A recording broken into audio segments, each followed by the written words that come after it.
Hi. where You have to hit it with a where broom handle? yeah, basically, I just have to poke it and try to flush again. It's just an aspect of it where I literally have to start the stream, stop it, and start it again. It's literally Ah. like I just feel like I'm in an old industrial factory where we've just invented something new. Doesn't quite work yet. It's going to be the future, but right now it could blow up and kill us all. Oh, God. And we'll get there. We'll get there. There is so much to cover, not the least of which is I just introduced you to Magadonia. And Yes. yeah, and I couldn't believe you hadn't seen that. I was so excited to be the Yeah, person to that's the beauty of having somebody like me as your co-host. I am like always about totally 36 lost. hours behind. That's right. Well, I have to admit, like, because I do this and because I live stream as often as I do, I can go down rabbit holes chasing details, in this gish gallop of media nonsense we find ourselves Mm. in, where I am dealing with on a large scale, some like budgetary stuff, along the debt ceiling stuff. I get into a Twitter fight with David Sirota over the last 2 days.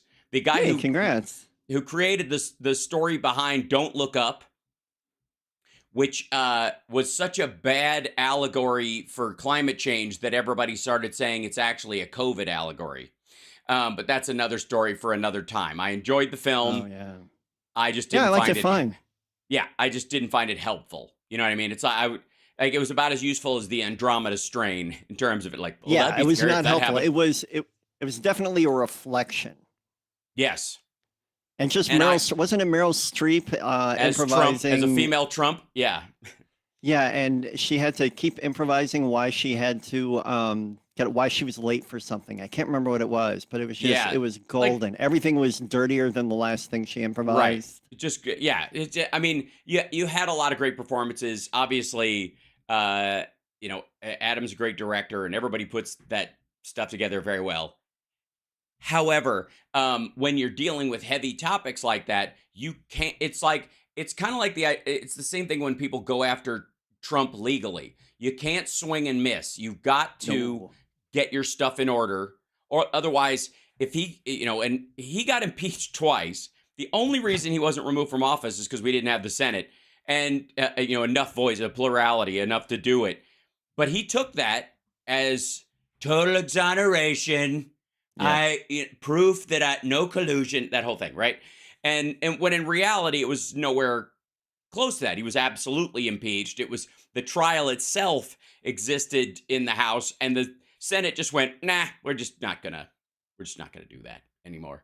That said, lots to cover today. Not the least of which is that jobs report that came out. By golly, 399,000 jobs added in May. Oops.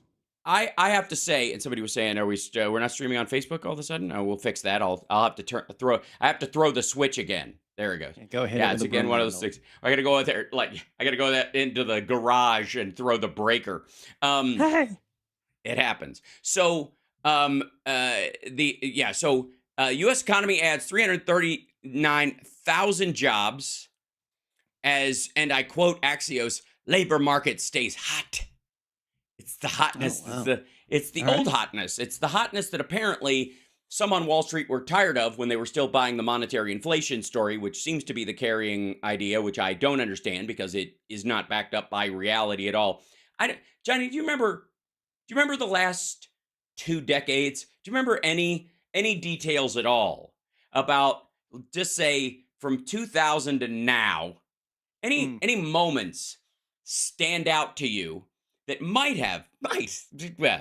and you can win best 2 out of 3 on this, might stand out as having enormous impacts on the economy in the United States and globally, as well as a switch in tone in safety and security and how we might. We can start with COVID, then kind of mosey on over to a couple of tax cuts, the Great Recession, 9/11, some stuff. Yeah. Oh, 9/11. You did say 2000, didn't you? I always forget that. I was going all the way back. 2000. Yeah. Yeah. 3 in 2 decades and change. 3 gigantic And I Holy do mean guacamole. Lisa gigantic. Miyamura and Hal Vickery are insane. You are Oh, both they're lovely. They're not insane. They're insane. lovely people who care. You're And crazy yeah, people and you should be arrested. The authorities are on their way. that's, aw. What Isn't that was how it? you get more Super people chats? to super chat? No, no, you're going to learn this We the are going hard to way. find you. You're No, in trouble. No? you can't, no, don't stalk don't Hmm. stalk well, some of them might. That's, you Some know might what? That's like it. between you and I'm not going to get into that because that's You and the that's on stalky. shaky legal ground. That's I don't know what the prostitution laws are in your area of Illinois, and I'm in Nevada, so I can't speak to it at all right now. But Yeah, all I can say is that Hal Vickery's in trouble. oh, well, bless both of you. Thank you so much for the support. By the way, patreon.com/HalSparks. And also just subscribe on the YouTube channel. That helps boost our numbers because we are ice skating uphill against accounts with millions of bot followers and millions of bot views. And we need real eyeballs. So those of you that watch the show and like the show and see the show, just I know some of you are in Hollywood. Some of you are in the White House. Some of you are in trailers, and you're off the grid. There's a wide I've got a big audience, and you're like, I don't want to put my stuff in. I use a ad blocker and a VPN every time I go online. Fine, create a ghost account and subscribe to me through that one. It's okay. Yeah. Just pretend you're Hungarian. I don't care. That said, just be real and listen to what I'm telling you, because I'm right, damn it. And how much more right do I have to be before I get everybody on board? So 339,000 jobs added in May. Unemployment rate jumped to 3.7% from 3.4 because of people entering the workforce. People actually going, I am now looking for a job. Once somebody in your house like, okay, I'm looking. I'm actively in the process. That will bring that number up. But interestingly enough, as much as the labor market was hotness, the fact that the unemployment rate ticked up lowers the chances that the Fed is going to raise interest rates that extra 0.25% and blah, blah, blah, and all that stuff. And so Wall Street and the stock market people and retail investors and meme stock AMC buyers all were like dancing with mild forms of glee. So it was kind of like it's like the debt ceiling deal. It upset all the right people. Maria Bartiromo is apoplectic about these jobs How numbers. does she feel about Chick-fil-A? Honest to God, I think she only goes there, peels off the skin, and rubs it on her face to get that kind of gleam she has. It's a new product I'm putting out called Go Glean. woke, increase your profit margins. That's right. It's all just chicken fat. Anyways, so 339,000 jobs added. They expected a gain of 190,000. So which number's higher? The one that happened. They just which again, much to the chagrin. Much to the chagrin. Almost, I mean, that's huge. Especially when you've got construction jobs being added. I mean, there's obviously a lot of education, healthcare being added, but it's interesting that in May, healthcare and education added jobs like they're doubling up for summer school or tutors or that kind of stuff. Like that, it's an odd time for those jobs to be added, and I can see why people would count against that happening. But indeed, they did. They rose. And average hourly earnings, a measure of pay, rose by 0.3% in May compared to the same period a year ago. Wages are up 4.3%, which, if you're operating at a 6% overall inflation, wages are up 4.3%. You're kind of approaching the 2% inflation target area that the Fed talks about in a curious workaround. Because if you've got stagnant wages, you don't want you want inflation to be around 2% in the ideas, because everybody's, it's almost like inflation by choice or priority, as opposed to availability of goods and availability of money. In this particular case, you're almost there. It's very curious. So, meanwhile, by the way, just in case anybody wants a comparison point, China's youngest workers, 18 to 24-year-old, 25% unemployment, and Venezuela has, I believe at the last count, 400% inflation. Oh, wow. Things are 4 times what they cost last year. The only all the money exchange that's going on in Venezuela right now is happening in good old greenbacks. The U.S. dollar is the preferred method of exchange. The only people I think who are being paid in the Venezuelan currency are government workers.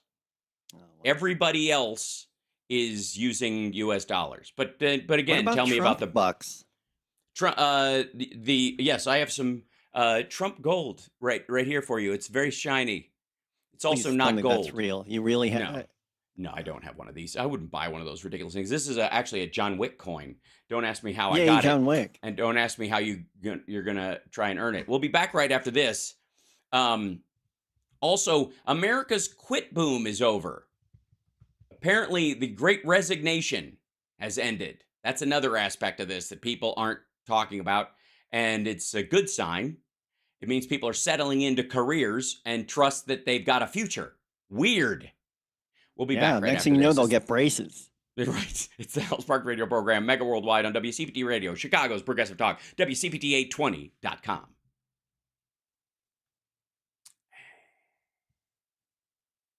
Tell me when we're free, free, free. Convoy's playing a show tonight at the Brower House in Lombard. Lombard. We go on at 8, maybe 8:30, but probably closer to 8. There's lots of bands. Probably closer. Probably. Probably. Okay, so my audio thing does. Oh, there it is. Okay, it's like it does not want to open up. It's just being a jerk. So check for me, Johnny. Checking 1, 2, 3. A beep, Okay. beep, beep, beep, beep. Skibby All right. beep, boo. Yeah. Now, oddly enough, all right. Chugga wow, chugga wow, chugga wow. Yeah. There you go. No, 'cause Check. I'm getting.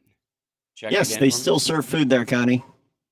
I get a slapback echo on you on one end, and I'm trying to figure out. Stand by, we're coming back.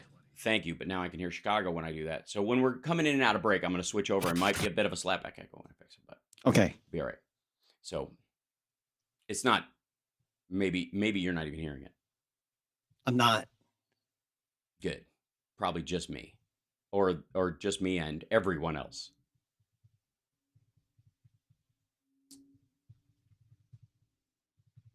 Chicago coming back, or he gave me a number. Sorry, now we're coming back for real this time. Excellent. Okay, good.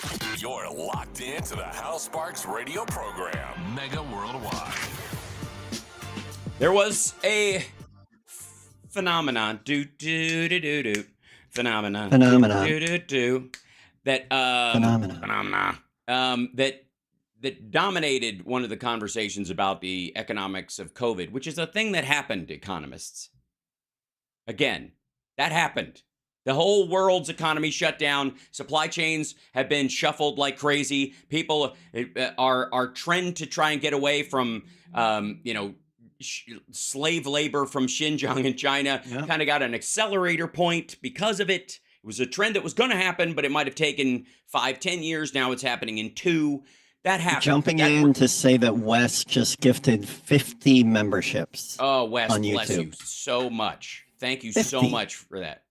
That's lovely. Yes, because you can now do like memberships to support the channel on YouTube as well as Twitch. So it's a good thing. That's amazing. Thank you so much. So the people were, quitting because there were so many jobs open, and they were able to kind of, pick and choose. Now people are starting to settle in. The quit rate fell to 2.4% in April, according to job openings and labor turnover survey released yesterday. I guess this is just a tick, 0.1% higher than the quit rate in February of 2020.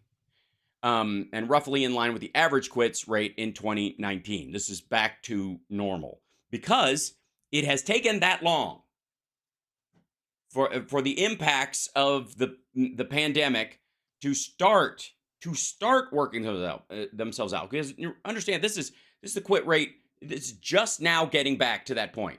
It's going to have to stay at that point for a while to normalize the figures, but it's a big deal. Now, Yeah. there's a Johnny Million, obviously the passing of the debt ceiling, Biden's going to sign that today. He made a statement last night. I aired it on my show, much to the chagrin of the trolls that we have. They were very upset that I wasn't hard on him for tripping and falling over a sandbag and then making an awesome sandbag joke when he got back to the White House and taking it in stride and not being a sweaty. What is he, one of those humans? Yes, he's got. He's one of those humans, by the way, who broke his ankle when he during the campaign. Remember, and then he had it in that little cast, and he couldn't bicycle for a while, and then he stepped off the bike funky because he's clearly got a shortened tendon in one of his legs, but he still exercises like crazy. And I'm just saying, there's got to be a way around that. And I guarantee, if he was anybody else, like a normal person of his age with that ankle issue, he'd be walking with a cane and it'd be cool and you'd tell a story, but he can't walk with a cane because it's America. And P.S. FDR was in a wheelchair, but never mind. Anyways, the point being is that he took that part in stride and the speech was great. And the truth is, there are a lot of pie in the skyers out there who are acting as though there was another there. There was another path it wasn't that. Yes, another path forward where we magically get everything we want. The Republicans have no control over the situation, and you could just crowbar it down their throat, and that's that. And then there was it's exactly, by the way, the same mythical unicorn that the far right was selling, the Chip Roy and the MTGs of the world, who were saying, we don't even have to do this. We can collapse the United States economy because it's all fake anyways, and the elites, and it will never, the total gutting of the economy will never trickle down to the average person because, in 2008, only millionaires were hurt. Apparently is their memory. Again, the number of people who forget. All right. Anyway, so I'll get livid, and that'll be that. And there's a lot to be thankful about. Once Hal gets livid, once I peak the livid meter, it's bad. By the way, I hope at some point you will be able to visit. I forget which Carolina it is. I refuse to decide because I don't believe we need two Carolinas or two Dakotas. Quite one frankly. has to go. One's got, you just put them back together. 2 senators. That's all you get. Yeah. There was a big name change of one of our military bases this week as well. What kind of went by under the radar because of the debt ceiling thing, something that the right would be, wanted to get livid about and has to kind of just grumble about. And that is that Fort Bragg, which was named after a Confederate general, was renamed. And this is such a great branding dunk for the right because you can't even complain. Fort Liberty. It's called Fort Liberty. So the Biden administration and the American people, in large part, put a process in place wherein Fort Bragg, which was named after a Confederate general, the losing side that tried to destroy the country and make us a slave state permanently. Those guys. They had one of our quite frankly, one of our biggest training bases in the United States. If not the biggest for certain units, certainly Fort Bragg has now been renamed Fort Liberty. As you said, unit. I did, and I'm proud of it.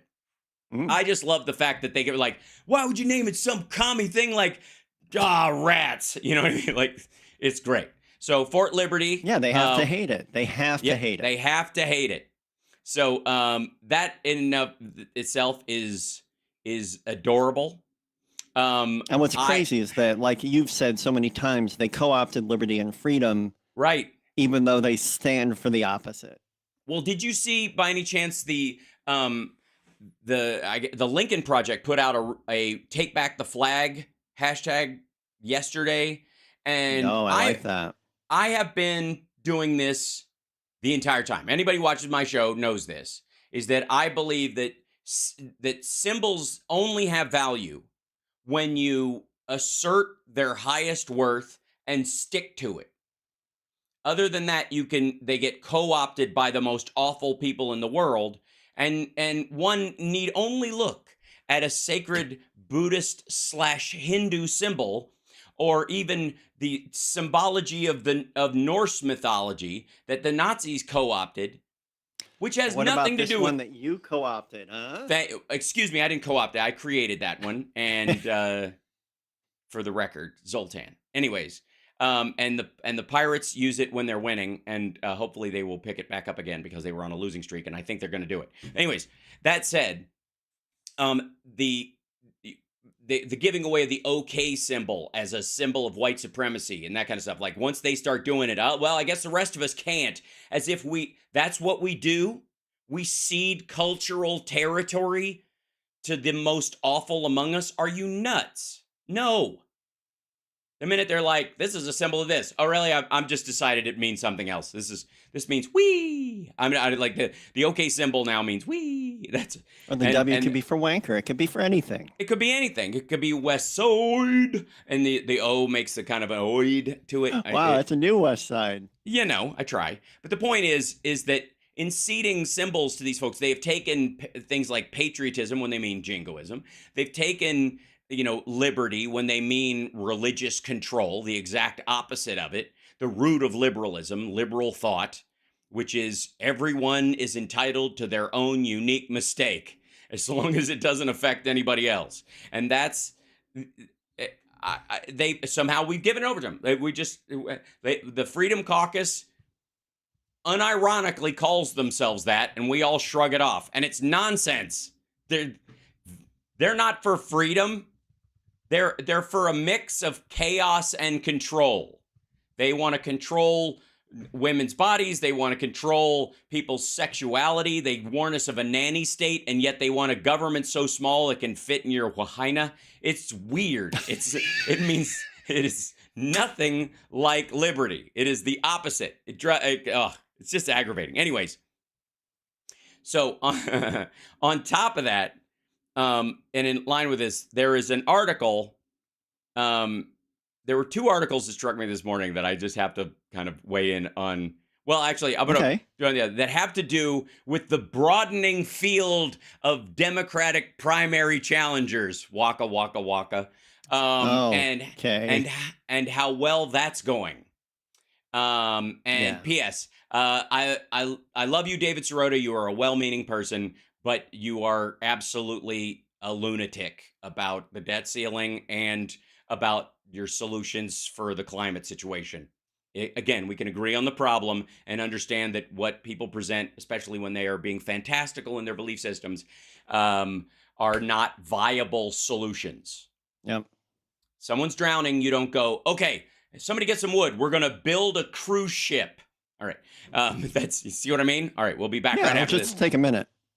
Yeah. Well, and we'll do it during the break. We'll do it live. Yep. We'll be back right after Do it this. live.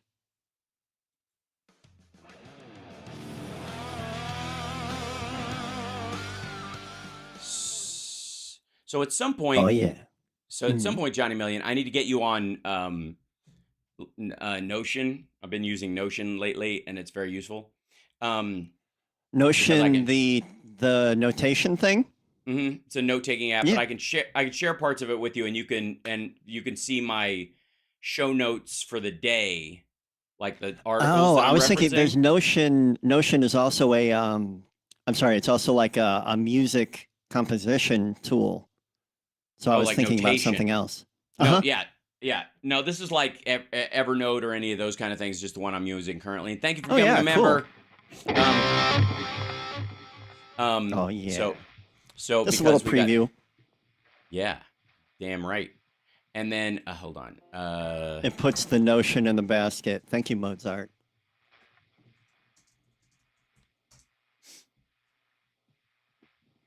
And not so humble brag. Ty just thanked me for wearing the King's X shirt on the show. Hell yeah.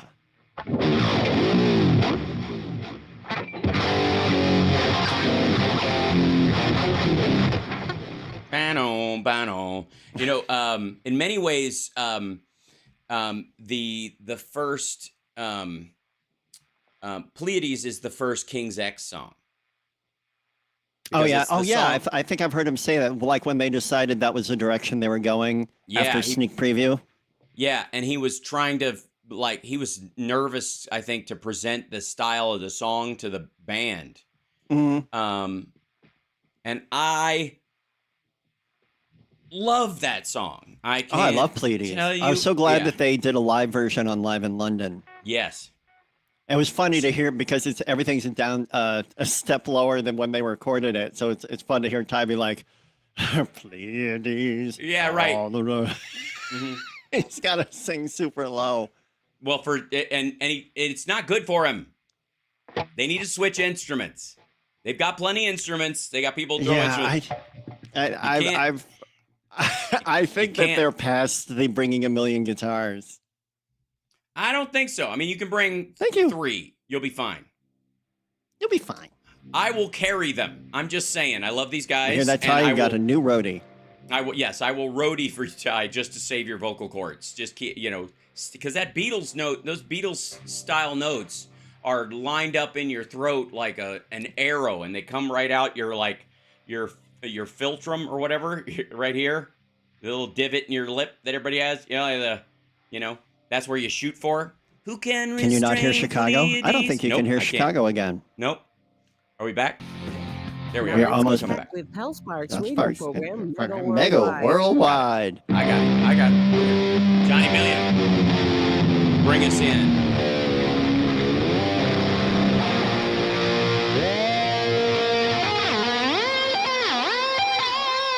The guitar's invisible.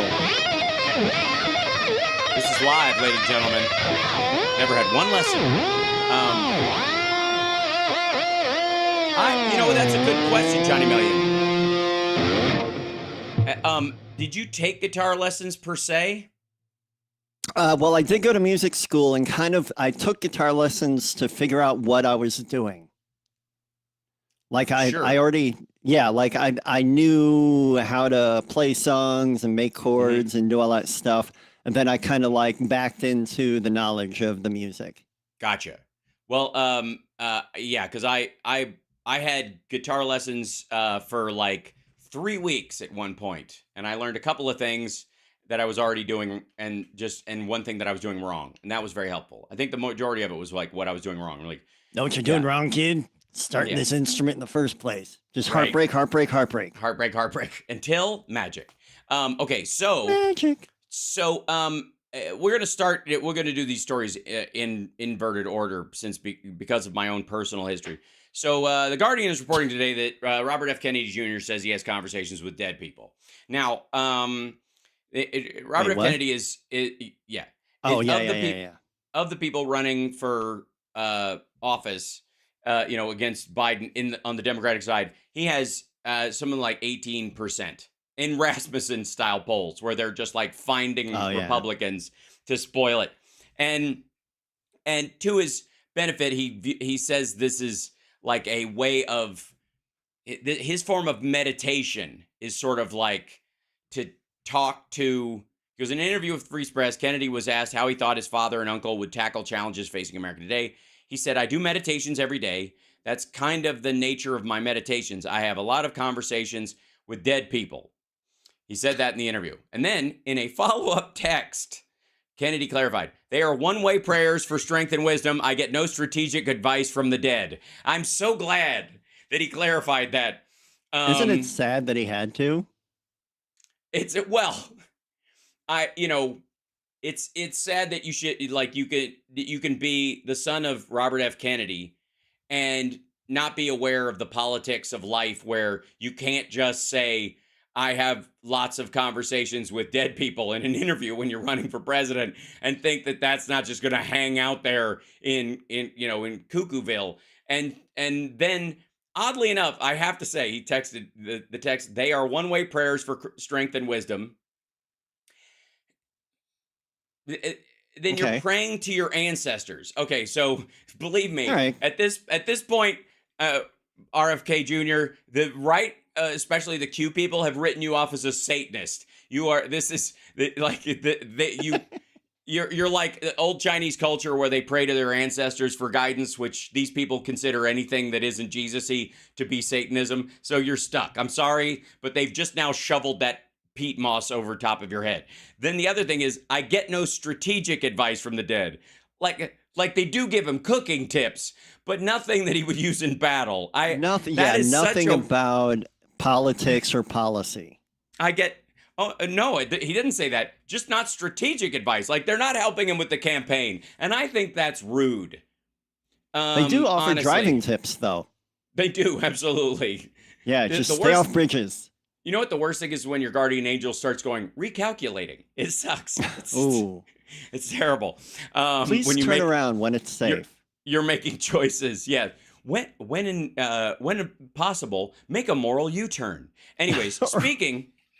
Or when appropriate. I think both yes. are good. Make a right where appropriate. Make a moral U-turn. Speaking of moral U-turn, my old friend Marianne Williamson, who I spent a good portion of the '90s hanging with. For those of you who don't know, I volunteered at her lectures. I ran them for a short while, and I was the audio guy for a long while after that. I set up the internet at her house in Montecito that she bought after she got her book deal. How did all this happen? 90 to 96, whatever. Yeah. You didn't know about this? Dang. No. Yeah, I mean, her daughter Emma, like I was the sort of the guy around, I was like I was the butchest thing around. And that's not saying much, obviously, but I was the butchest thing around, that kid's life for a couple of years. I wasn't then, though. Again, I'm way more now, but at that point. You are way butchier than you were in 1990, that's for certain. That's right, because I was. He was a skinny little fella. I was, a buck 28, fully clothed, soaking wet. Now I'm 165 and difficult to lift unless you reach around the right places. But listen, apparently. Every time I try to reach around Hal to lift him up, he has other ideas. It's true, absolutely. And can you blame me? And so Marianne had issues in the 2020 campaign when she was running, obviously, with, sort of Real Housewife behavior, rumors of that, where she ended up firing her entire staff. And for somebody who is running her entire campaign on, we have to bring a message of love to world politics again, that we have to let love be our guide in every action that we take. The idea that I say this as someone who Johnny knows is long-suffering. It takes a lot to get me over the anger line, for real. It's unreal. Like, it is, the amount of... You should have kicked me by the curb so many times. Well, no, believe me, you're not even close to the barbells of life that I've dragged around in a giant sack attached to my throat, choking me to death a couple of times.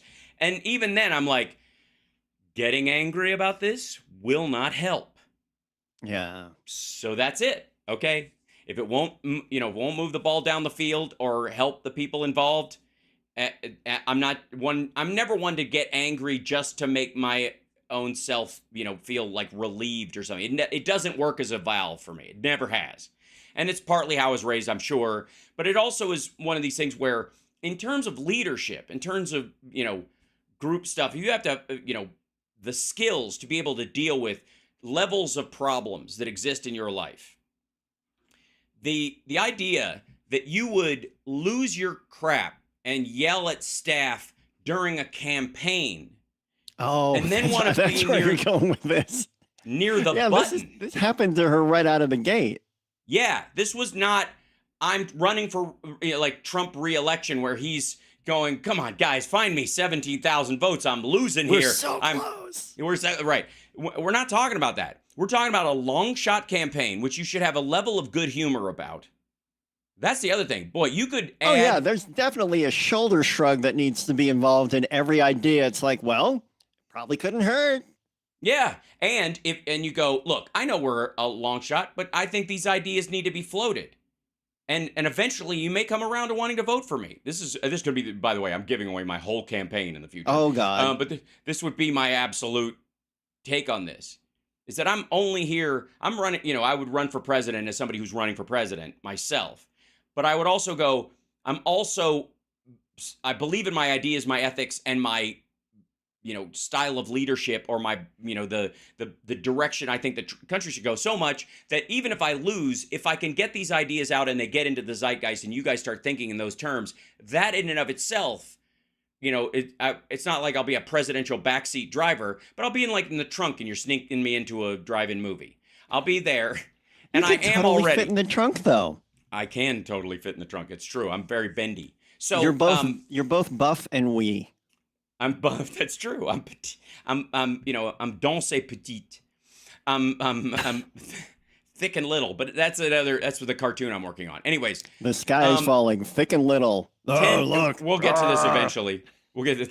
See what I mean? Like, I have no line. I can't even get upset. I can get totally off track and lose my train of thought. That's fine. It's okay. There are real problems in the world. This ain't one of them. So, according to the Daily Beast, they've been interviewing former aides of her, of which there are an increasing number. 10 staffers have already left the campaign. 10. She's only got like 2 dozen How many did people. they start with? Yeah. Yeah. 3 former aides who spoke on the condition of anonymity painted a picture of an ironically nightmarish boss, a self-help guru who won't get help, in the words of one ex-staffer. And I have my own personal experience, and I can just say, sounds familiar. The litany of alleged Williamson offenses is so extensive that yelling is almost the least fatal for her. Now, I saw. Well, I'll tell you in a second. I'll finish. The candidate who vowed in 2020 to, quote, harness love to defeat Donald Trump, frequently tears down staff with demeaning comments, according to one staffer, and suggests them to frequent outbursts. During one of those outbursts, Williamson apparently got so frustrated she started banging on a car. At one point, someone said, I can't go over to her now because she'll have another meltdown. Apparently, she hurt her hand when she was banging on the car and had to go to urgent care. That's another thing about anger. Those bad decisions that have long-lasting effects. It can be from something that you can't unsay to hurting your hand because you thought the drywall might be a nice target. Yeah, no, it's absurd. Sources describe Williamson as egging on a cutthroat culture in her staff, instructing more senior staff to chew out more junior aides and, quote, to overstep, to step on toes. Yum. I've worked in dozens of high-pressure campaigns, one former staffer said, never have I experienced this kind of tinderbox. A spokesperson for the Williamson campaign did not respond for comment, shockingly. Okay, the demeaning comments part, I never saw her yell at anybody, quite frankly, because at that point, I think her power base was new enough, and the sales pitch about a return to love and being friends with Oprah was the main driving force behind her. So she didn't really have that vibe initially. I don't think she felt like she'd earned the ability to put that wet foot down, right? The former staffers are all saying that all problems emanate from the very top, and says one former 2020 staffer, for instance, explained to Politico that Williamson was prone to, quote, foaming, spitting, uncontrollable rage. The article also detailed stories about Williamson repeatedly pounding on a car so hard she had to be taken to urgent care, as well as having a temper tantrum so loud hotel rooms that hotel employees would check to see if things were okay. They had, and then there's this in the article. They post this issue. Okay, as much crap as she gives Biden about being old, which she does on the regular, Why bother? She tweeted an email to her campaign chair, her campaign head, whoever, her main, I don't know, head assistant. It's hard to even say what titles mean in this. But she wrote an email and then tweeted it. Not because she was like, I'm going to tweet this so people see how I speak to people. She thought she was emailing it. She just tweeted an email. And it was, Dear Jason, when people have ideas from me that they send to you, just forward them on to me unless they're totally crazy. By the way, I think she meant when people have ideas for me that they send to you, please forward them on unless they're totally crazy. But the from me and the totally crazy part is an interesting Freudian slip. I don't need a gatekeeper. I can interpret what I want for myself. I can see in 5 seconds whether it's something I want. I will delete what I don't want and send to appropriate person what I do. Please send me the ideas that people want me to see. Those are for me. So somebody in her circle of famous friends or something like that said they sent her a dumb idea, and her campaign head didn't forward it because it was a dumb idea. And then they said, "Did you hear my dumb idea?" And she went, "No, I didn't hear your dumb idea." And she got mad at staff for not forwarding the dumb idea. Which, by the way, you will get dumb ideas. I'm just saying, doing anything. Johnny, have you gotten any dumb ideas? Not a single one. Out anybody. Yeah. Well, I disagree. I had a few for you back in the day, and I admit that now. I was young. We both had some pretty dumb ideas back in the day. We had some pretty dumb ideas. Mine, I will say mine worked out, which is, I don't know if that's good or bad. It can be dangerous fair. when your dumb ideas actually take root and grow into something functional. Wow, my dumb idea became a tree everyone can eat from. That's interesting. Really caught on. Yeah. Anyways, we got to take a break. We'll be back right after this. And I want to talk about AI just a little bit. And then Philip Ittner's going to join us for the second hour because there's a lot going on in Ukraine. Not the least of which is that the right is flipping out because the debt deal did not claw back any money from from Ukraine like they wanted. Sorry. Oops, sorry. Maybe, just maybe, you suck. We'll be back right after this.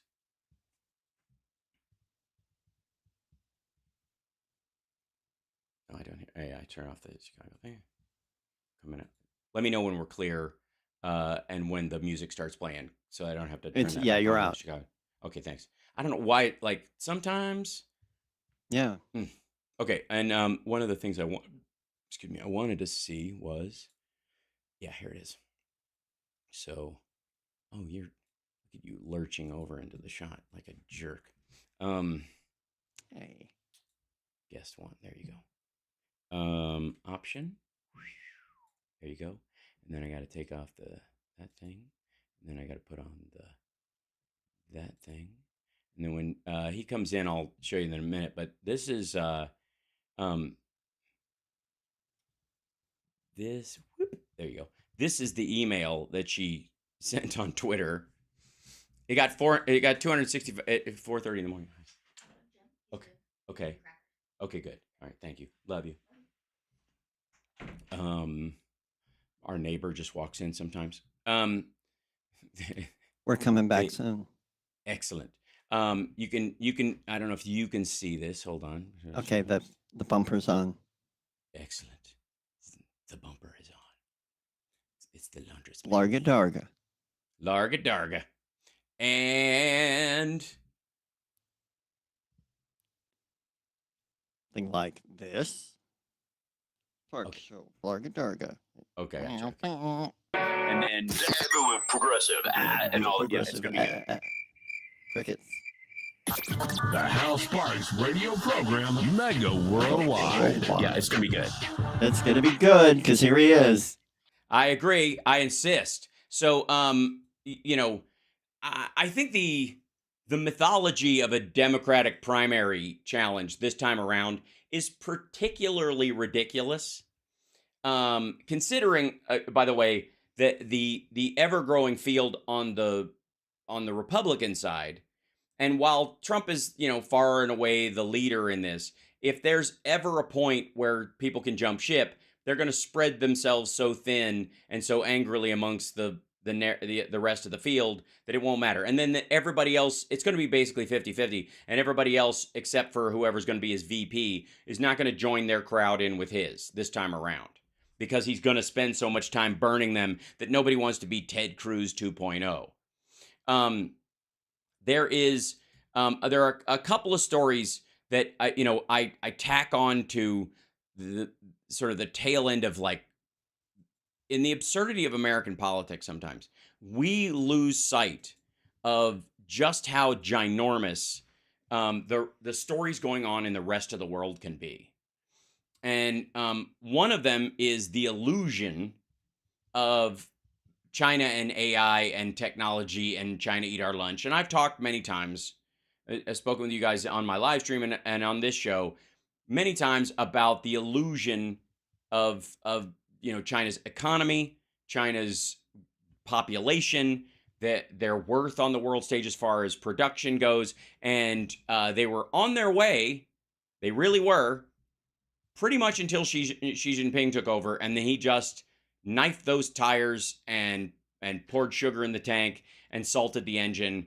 And that was that. And now this is an article in Foreign Affairs, but it's indicative of what's kind of happening, in the China's going to eat our lunch crowd. And again, this is I got to this largely because of Maria Bartiromo's.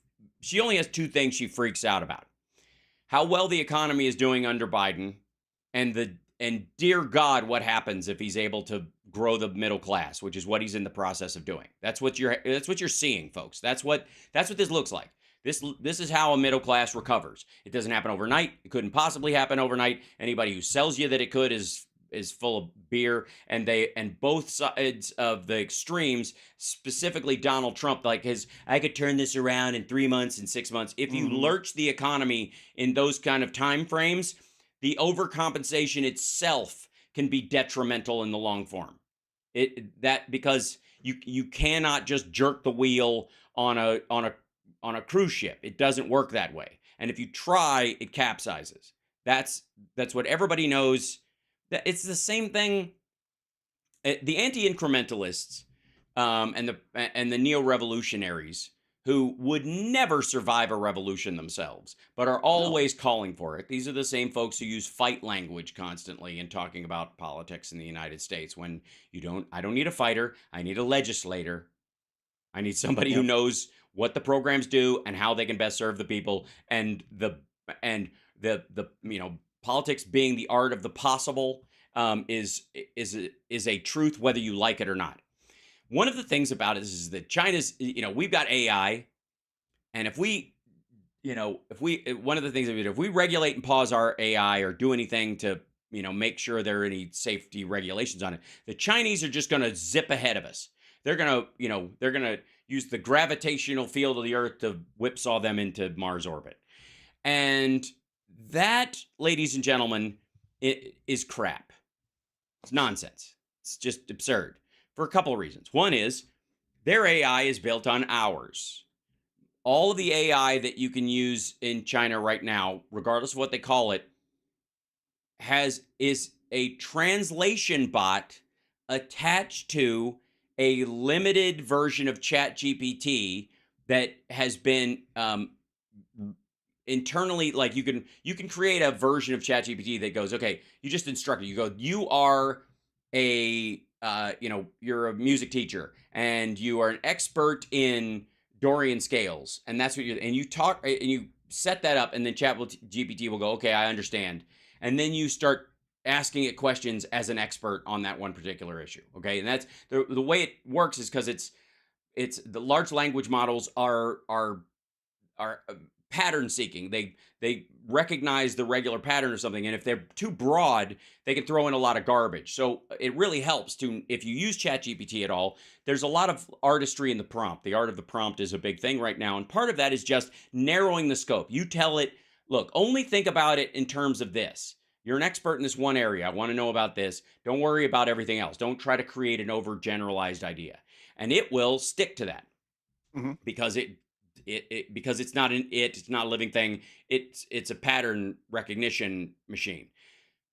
China has built their own version of that where they say, you do not talk about these kind of politics. You never say a bad word about China. You never say a good word about the United States or Europe. You don't answer questions about Russia at all. And anytime these names come up, you flag them and let us know that somebody is asking you about members of the top members of the Chinese Communist Party, that kind of stuff. They built this version of it, and then they just put a translation bot on it, and it's so ham-handed that it doesn't speak Chinese. That people, when they use it, Chinese uses a lot of colloquialisms. They use a lot of one of my favorite is it translates to sitting by a stump waiting for a rabbit. And it's based on this story of this guy who was told to go out and hunt some food for the family, and he basically scared these rabbits out of this warren, and they also running. He was going to shoot them. He couldn't hit one, but one of them a tree had been cut down. It didn't see the stump in the tall grass, and when it was trying to escape, the rabbit hit its head and died. And he came back, like the proud hunter, and gave the family the rabbit, and they're like, good for you. Look at you. Way to go. First trip out. And so from that day forward, he would just go out there and sit by the stump and wait for a rabbit to run into it. Sure. Right, as you do. So it's an idiom about stupidity and laziness and people who draw the wrong conclusions, who without all the factors. A correlation, not causation idiom, right? Mm-hmm. Well, when you type that in and you want a picture of it, or you have, General Tso's chicken or, Kung Pao chicken or whatever, and you ask an American computer to do that, it will take what most people ask for when they say Kung Pao and chicken, and it will make a picture of it based on any number of factors. If you do it in Chinese characters and it translates to English and then it translates from English back to Chinese characters, you get a lot of crap. You get a lot of garbage, and it's become a meme joke in Chinese social media. Is that they show it's like these accidental pictures because it's hyper literal turn into comedy, and everybody laughs about every aspect of especially when restaurants try to do their do AI pictures of the food that's going to be in their menus, and they just get a pig on water skis, eating hot peppers, sitting in the middle of a table surrounded by lettuce. And yeah. And this is a picture they're trying to put in a menu. And I'm just saying, not on the front of the building. But so there's a lot of this. And the big fear is that if we slow down or we regulate AI in any way, or slow to walk with it, China will just whipsaw ahead of us. They'll just outrun us. We will tortoise to their hair in a bad way. When in reality, not only are they 10 years behind us in terms of these and kind of borrowing off what we do, but they have no interest. There is no political will in that country to have a functioning large language model that actually answers questions honestly. It will never work. Yeah, for obvious reason. It will never work. It will never. Imagine going to Wikipedia and half the pages are blacked out. Do you think Wikipedia would have taken off in the United States and the West if it had just been all of it just redacted based on the whim, by the way, of the people in charge? Of course not. Nobody would trust it, especially if it could change all the time. It's why Dubai will never be Las Vegas. Because it's Las Vegas if it was run by the Westboro Baptist Church, and every couple of weeks they can wake up and remember, oh, we're religious fanatics, and so nobody can drink or dance for 24 hours because we just made it a holiday because it's Frank's birthday, and that's that. And Frank, there's a reason why there's this hitch in that get along, and it's not going to change. So we need to just act like adults with the technology that's in front of us, without fear that, Mr. President, we cannot have a minefield gap or a mine shaft gap. So I just wanted to kind of drop that note in. We got to take a break. When we come back, Philip Bittner will be joining us from Ukraine. If, internet gods willing, he should be up with us in a moment. We'll be back right after this. It's the House Sparks Radio program, Mega Worldwide. China is not going to eat our lunch. As a matter of fact, we're going to be back to helping them with food issues very soon. And we are out. We are family. Hold on. Copy of this link. You be my wee. Boinky, boinky, boinky. Hold on. Pasting this in. So we have Phil coming in just a moment. And let's see. There he is. Look at that. Yep. Yay. Excellent. I can hear you. You can hear. Everybody can hear everybody. Yep. People heard. That's excellent. Hi. How you doing? Yeah. Good. Good about the same since Wednesday. Yep. We haven't had a massive attack since then, so that's good. That's good.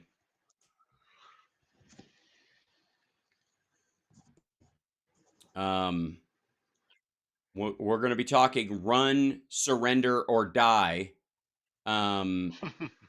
which was Zelensky's. Yeah. Yeah. Kiss, Mary, kill, kiss, fuck, Mary. Fuck, Mary, kill. Yeah. Right. Yeah. What Zelensky said what? So I only saw his statement about the objective is to take back our territory. This was the, let's see, find the actual, now, this is their, like, this is the press version of what he said. Because they're like, now Ukraine's president, Volodymyr Zelensky, has declared that the time is right and the dates of the onslaught against the occupiers have been set. This leaves the Russian forces stationed in occupied parts of Ukraine with 3 simple options: run, surrender, or die. Yeah. Yep. Yeah, that and his statement about, we can do it anytime, but we got to be ready. It's going to cost a lot of lives. Mm-hmm. Well, you can't be deluded about it. It's, no. Yeah. It and by the way, it will cost fewer lives than just letting the Russians eradicate all of your people from the face of the earth. Yeah. No, I interviewed a woman who was involved in the D-Day landings in Britain, and she said we were excited. We wanted it to go forward. We wanted it to succeed, but we knew that a lot of people were going to die. Mm-hmm. So you've got mixed feelings. A lot of young British boys are, British, Canadian, and American boys are going to die. We know the plans because she worked at Bletchley Park, and so she was intercepting, German communications, and she knew the day of the Normandy invasion. She knew everything, and she was like, we were excited, but we also knew that lots of kids were going to die. Yep. So I think that's probably where Zelensky is with that. There's but we'll be. You're gonna have to tell me when we're coming back, Johnny. Okay. By the way, Carol Cobb did a crazy super chat too. Thank you, the Carol era Cobb. of finding out draws closer. Celebrate. Yes. Indeed. Yeah, we are moving from FA to FO. Mm-hmm. Yeah. And I got your question. Excellent. Yes. And we're going to work it out so that at some point people can call in and ask questions too. Shut up. Yeah. And it may entail using the Discord server. So I've got some, because you can do audio Discord and that kind of stuff, and we can farm it in there. That's a next level step up, but it's very useful. A lot of people do that, and the quality is really good. Thank you. It's reliable in that regard. So, that'd be cool. Yeah.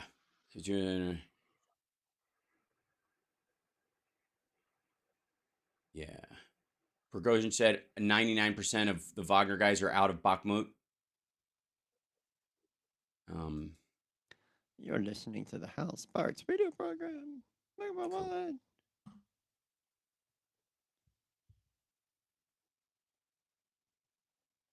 And old. Hit it. Hey, welcome back to the show.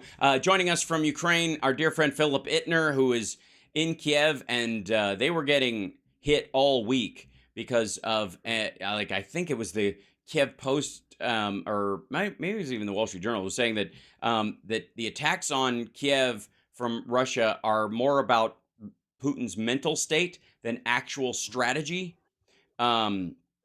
which I think there's an argument to be said about that. But Phil, thanks for being with us.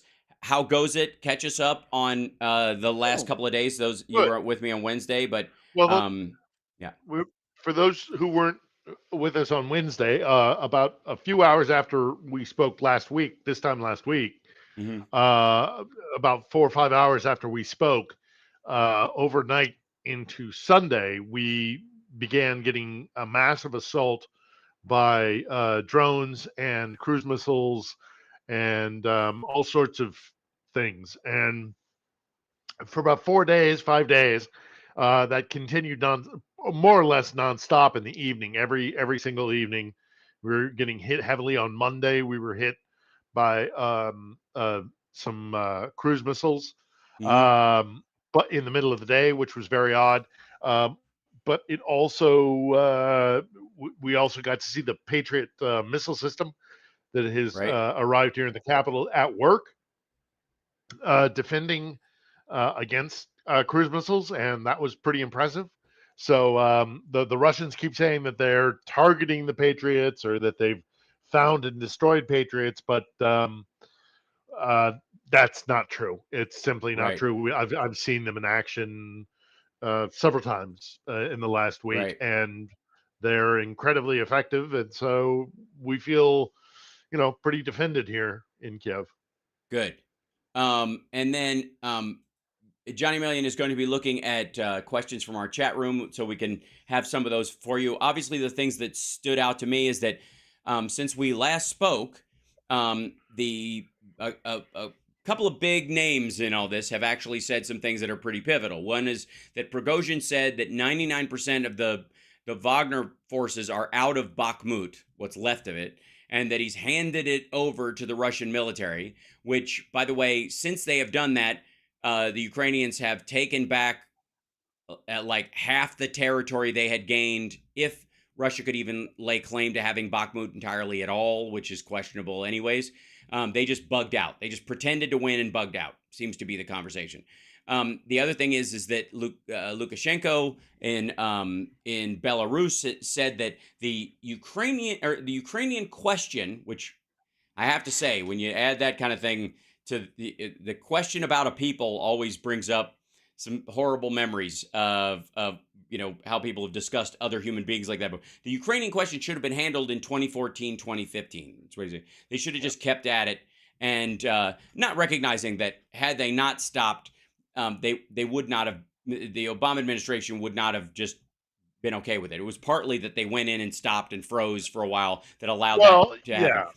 And then the third one, real quick, the third one being that Zelensky has said that they are ready for the offensive. They are not going to give a date or a time, but they are prepared for it, and everybody's sort of either in position or moving around. It's in process, or again, those are the three big ones. I'd love to get your take on all three of those things.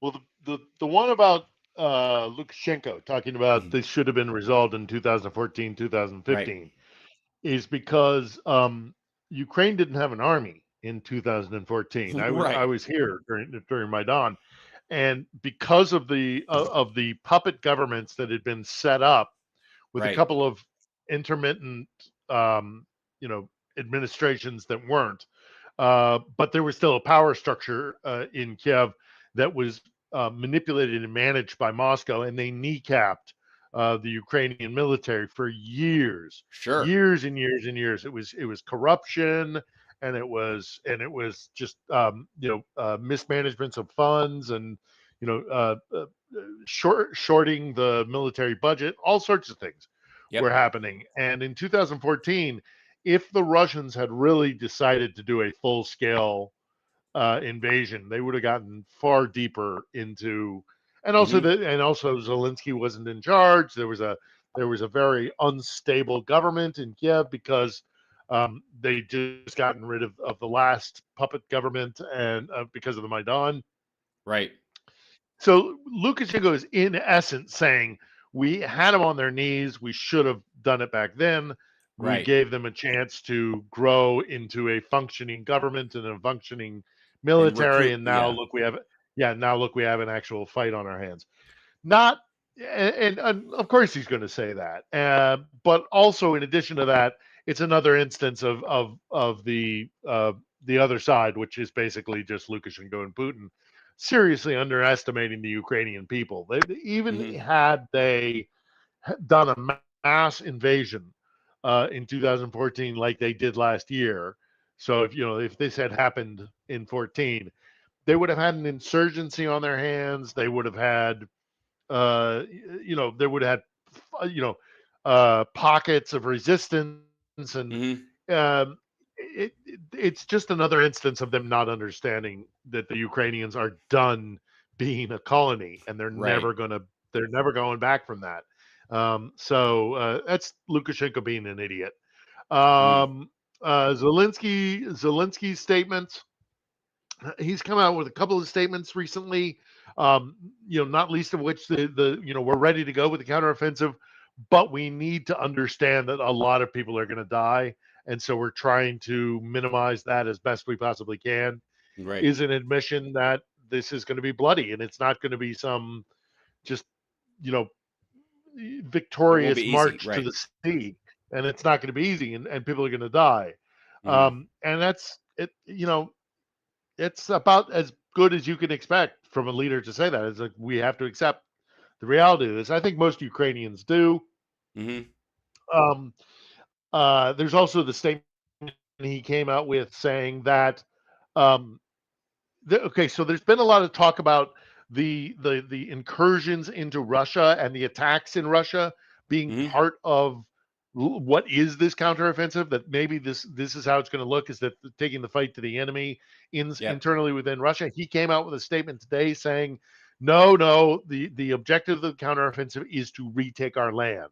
It is not to put pressure on the Russians with these incursions. We are going to take our land back, I'm paraphrasing, but so he acknowledges that making the Russians realize that they're at war is part of the plan, but that ultimately the objective of the counteroffensive is to retake Ukrainian territory. Actually win it. So, it's not a giant like PR push or a piece of like physical propaganda. Or psychological, right? Some sort of psychological warfare program where you're trying with the will of fate. It's not just that, because there's been this talk of like, the drone attacks inside Russia, the incursions inside Russia by anti-Putin Russians supported by Ukraine. That's not the end-all be-all of what this counteroffensive is going to be. They're going to take back land, and a lot of people are looking at potential amphibious attack by the Ukrainians, river crossings, maybe coming up along the coastline, along the Black Sea, and then doing an amphibious landing combined with a river crossing, try to cut the land bridge off. There's a lot of talk about what the military aspect of this is going to be, but it's going to be dynamic. I still think it is going to be a widespread attack. I don't think we're just going to be looking at spearheads and cutting off this land and cutting off this land and circling around the Russians. And then I think there's going to be, and look, I don't know. This is just stuff that sources are kind of talking about, this kind of thing of a massive campaign where it is putting pressure everywhere along the line. But the guys who run the military in Ukraine are exceptionally good at maintaining operational security, which is just to say they keep secrets good. So we'll see what happens, but it's coming. It is definitely coming, and it's coming sooner every day. In relation to what you were saying, and we got to take a break, but when we come back, in relation to what you were saying about the Lukashenko aspect of things, and it should have been handled in 2014. That's I think a reaction that he was bound to have, because they're losing. 15 months in and to a 6-day war, that's how you're gonna. We should have. This is you know what? We could have solved this easily a long time ago. That's the problem. We let him get entrenched. He's not wrong, but he's also not right at the same time. But it points to what Blinken saying, and this has been, the tankies love to jump on this one as if we're ordering the Ukrainians around instead of they're just taking like solid advice. But he said there can be no ceasefire in Ukraine unless it's part of a just and lasting peace deal that includes Russia's military withdrawal. Blinken said Friday that a ceasefire that simply freezes current lines in place and enabled Russian Putin to rest, rearm, and reattack would not be a just and lasting peace. In a speech during his visit to Finland, Blinken said that Russia must also pay for a part of Ukraine's reconstruction and be held accountable for its full-scale invasion of its neighbor in February of last year. That began in February of last year. They talk about it like it's over. But that's the focus that they've been talking about. There is no just and lasting peace in this situation if it's just 2014 all over again. That, just being able to and as far as Lukashenko is concerned, as my grandmother used to say, if ifs and buts were candy and nuts, every We'd day all would have be Christmas. Right. We'd all have a Merry Yep. Christmas. On that note, we'll be back right That's after right. this with more with Santa after this break. Slimmer and butcher, but still, we'll be back. Only just. Only just. It's meaningful. Yeah. And I think we're going to break. There it is. There we go. Mm-hmm. Excellent. Now, I don't know why. Did you see a reason? I saw some ridiculous thing. I occasionally, although I should know better, I watch TYT, and I saw Jenk going off about short going break. We're off back about in something. 15. Mm-hmm. Yep. Going off about what? how Biden isn't doing anything for peace in Ukraine. He's not even pursuing peace in Ukraine. And I'm sitting there yelling at the screen, going, "Yeah, by getting victory, that's peace." Yes. It's just stupid. It is and it's so. We're almost back. Okay. It's such a level of ignorance. I'm dubious, and it just sounds like mercenary opinions. Say this because we are live. Hey, welcome back. We were just having a discussion about some of the folks that allegedly or allege themselves to be on our side of the argument. You know who really flipped out? Yeah, I did a bit about. I covered him yesterday on my live stream. Was Glenn Beck apparently thinks that the liberal anti-war coalition no longer exists because while we didn't want to go into Iraq, we want to support Ukraine defending themselves against Russia, as if. And this explains a lot. I mean, you can almost in that sentence, and he really believes this. He really can't grasp this, or at least he pretends not to. You understand two elements of Republican thought right now. One is that they don't understand that we believe like well-trained police officers and soldiers might need access to machine guns, but average citizens at the grocery store do not, because the rest of us want to get on with our lives. And all guns are not created equal. And just because you're carrying an AR-15, I'm not going to assume you're a patriot exercising your Second Amendment rights. I don't know you. You're a maniac in public brandishing a gun. Why would I? Even if you considered yourself a patriot, so did Timothy McVeigh. Yeah. So at what point do you go from a law-abiding gun owner to not anymore? And it takes about 1/8 of a second, and you've got 60-round magazines to defend yourself against people in the produce section. It's ridiculous. The other side is they can't tell the difference between, they're like, these people don't want guns on our streets, but they want to send guns to Ukraine. Like, it's a war zone, you moron. I don't want to send them to the subway in Ukraine. So people can stand there on the train carrying them. They have a front line, you putz. And the second one is this odd thing about Republicans and consent. This idea that asking for something versus being forced to accept something, they can't tell the difference. We did not ask Iraq's consent, and therefore I was against it. Right? We did not, beyond the fact that it wasn't related to 9/11 and all kinds of other stuff, beyond my issue with the Bush administration, beyond all that, on its face, an invasion of Iraq was like, why are we going there? Weren't the hijackers Saudis? What is happening? Why are we going there? I think that's most people's reaction. Meanwhile, the Ukrainians were like, help! And we were like, okay, the idea that he does not understand, and Republicans these days seem to be, it's a big blind spot for them. People asking for help versus people wanting to be left alone. It fits in with their mix-up of not understanding what freedom and liberty are. It's a curious aspect of it. But the same thing is true of TYT, and I would say Breaking Points, and some people who allegedly are on the left or call themselves on the left, or say the progressive shoehorn libertarians that pose as being progressives, which is easy to do as long as there's no progress. Because once you start making progress, they get mad at it, and you're like, but I thought but enough about the debt ceiling. That said, we are supporting Ukraine because they were attacked. Russia could end this tomorrow by leaving. It's that simple. NATO and the rest of the European countries never had any designs on invading Russia. We don't care. Nobody cares about Russia.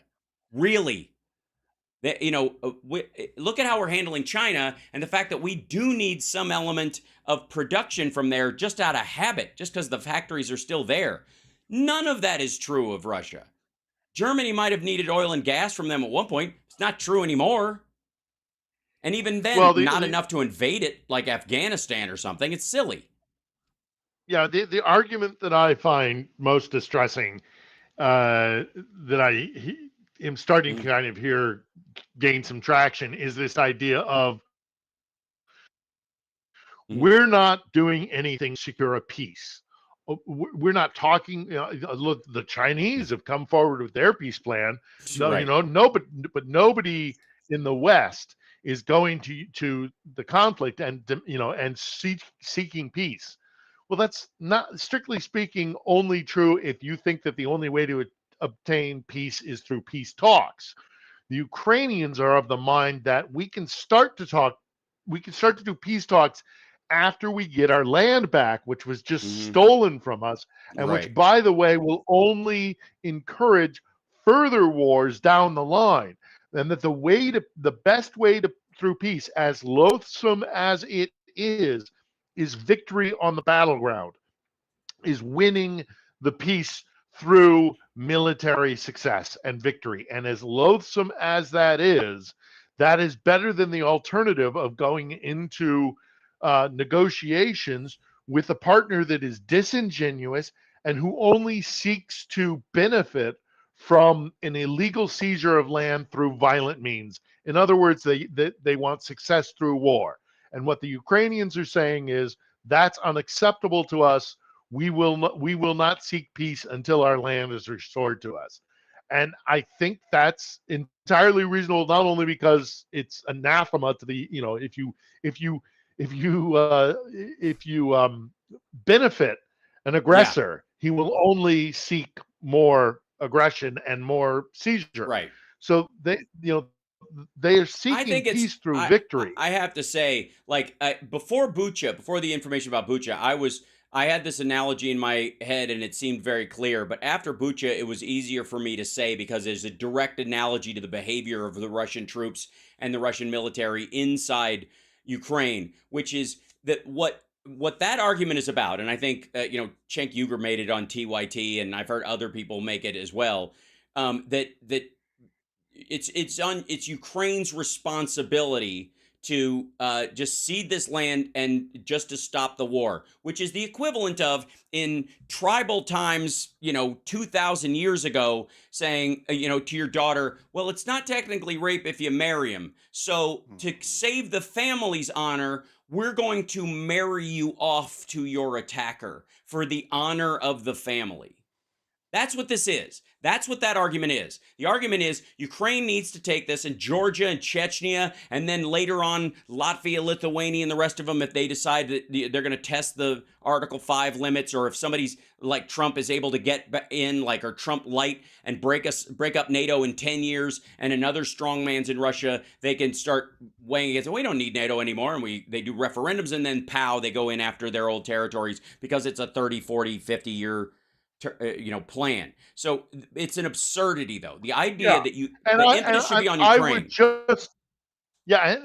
I would just let it slide off my back and give it a strong eye roll and say, oh, how stupid and how short-sighted that is. Except for the fact that it also discredits the idea that the Ukrainians want the war. Nobody on the planet wants this war to end more than the Ukrainians. The Ukrainians are the ones who are dying. We're the ones that are being bombed and attacked and having people die and live under the threat of Russian bombs constantly. Nobody wants this war to end more than the Ukrainians. Right. But you have to understand the enemy, and you can't just sue for peace because we hate war and the war is awful. We hate the war here. but we can't let the Russians succeed or benefit from their war efforts because they'll Right. just keep coming back for more. So what bothers me is this idea that like, oh, the Ukrainians are like what, warmongers, and we love this war so much we just want to keep it going forever.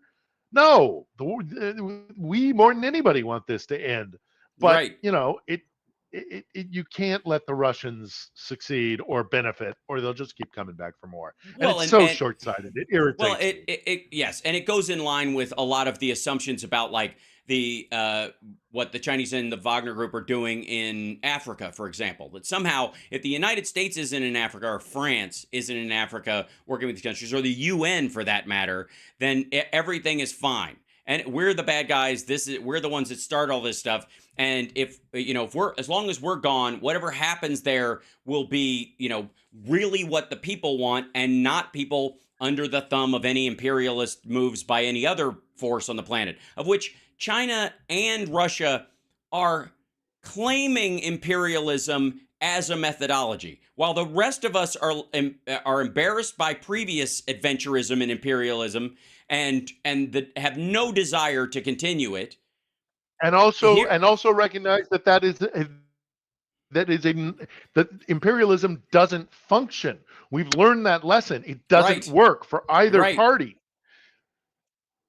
Yeah, and so the idea that somehow if we just back off, everything will be hunky-dory. And what we've watched is look at Sudan, look at the Wagner Group, and look at the gold being siphoned out of the country right now that is going largely to China and Russia. They're basically divvying it up. And the idea that's what everybody does. Well, we haven't done it since the 1800s, and we're not about to start again. We're now against it.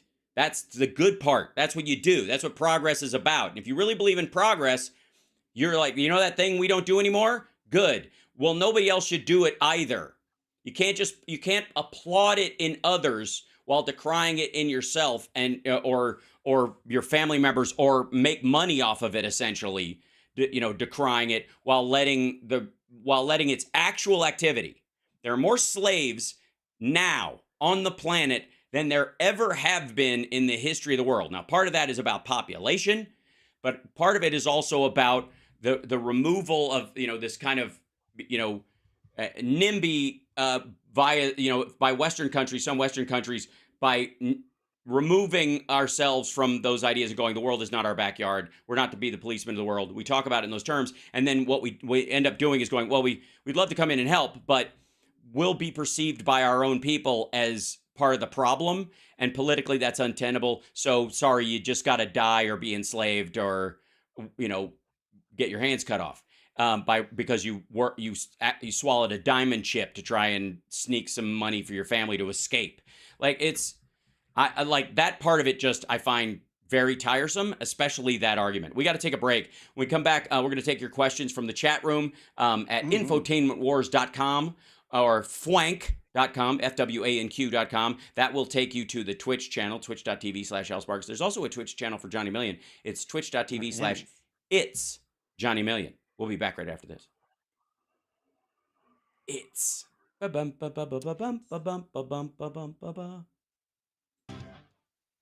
Cool.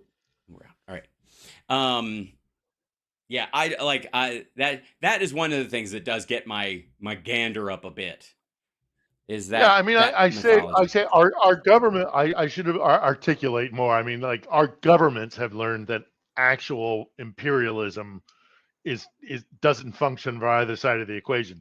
Our corporations kind of still, yeah, but muck about with. But you can't do corporate imperialism. It doesn't work. There's too many. It also factors. doesn't. You're right. That also doesn't work. No, boardroom rules are not internationally enforceable. And so if, right.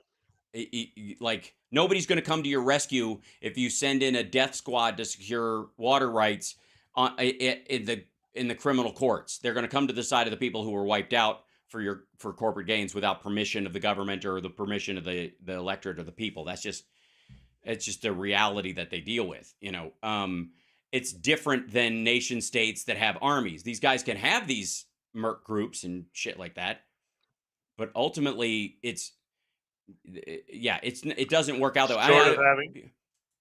Short of having a global police or a global, security apparatus, which gets into a whole bunch of. Well, it's like that. Stuff, it's then you've got Interpol coming for you if you try that.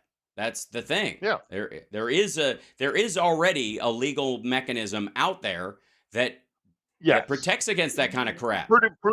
It's relatively toothless, but yeah.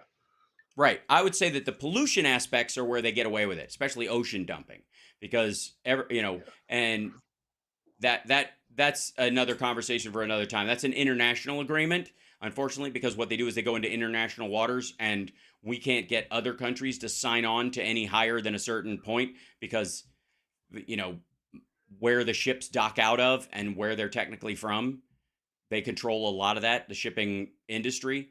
And if it's in international waters, you can't tell me what to do. You don't have jurisdiction. So everybody has to get together. And so it's like Russia on the UN Security Council. 20 seconds. Thank you. They're not going to do it. They're not going to protect against it. So we end up with this thing where it costs you $100,000 a day to get rid of your toxic waste, but you only get fined $25,000 a day for dumping it in the ocean. Where do you think it's going to go?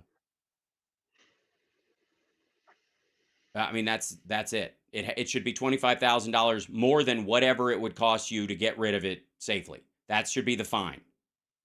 We are live. Excellent. It's good to be live. It's good to be live, and especially with Philip Edner and questions from the chat room. Johnny Million, what do we have for him? I'm sure there's some. All right, we're starting out strong here. Okay. Got a question from Nick Rich. After the war, does Phil have any desire to enter politics? No. None whatsoever. No way. There you go. That's an answer. Mayor of I can't talk you into mayor of Rabbit Hash, Kentucky. I'm telling you would enjoy it. Just a lot of porch sitting. You get a dog. They give you a dog. He's the vice mayor.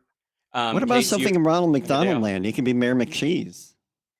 I don't the mayor of Funky Town. Yes, that's what I think. Okay. Remember that old SNL skit? Will you be the mayor? No. Okay. I'm in Psychoville and Finkel's the mayor. All right. So that's a good one. Yeah, I don't, Phil. I don't see you being political enough to be a politician in that regard. No way. I have my issues, but I'm way better at it than you. I'm running off into the hills or traveling the world and doing food programs or. That's wise. Something fun and not cynical and a jolly Anthony Bourdain. We're gonna make that happen. Yes, sir. Next question I've got from Connie Kelly. How close? Ask Philip how close some of the Russian drone strikes are to his apartment now that they're going for residential areas. Mm-hmm. Pretty close. Yeah. On Monday, the explosions were right above my head. I mean, I say right above my head. They were at several hundred, if not a good couple thousand feet above. So the debris was, it's just catch as catch can. It's your lottery situation. But no, things are, and that's for the entire central part of Kiev. Everybody was under threat of something falling on our heads, but it's still better than letting the missiles through. So I'm still very thankful for the Patriots. Mm-hmm.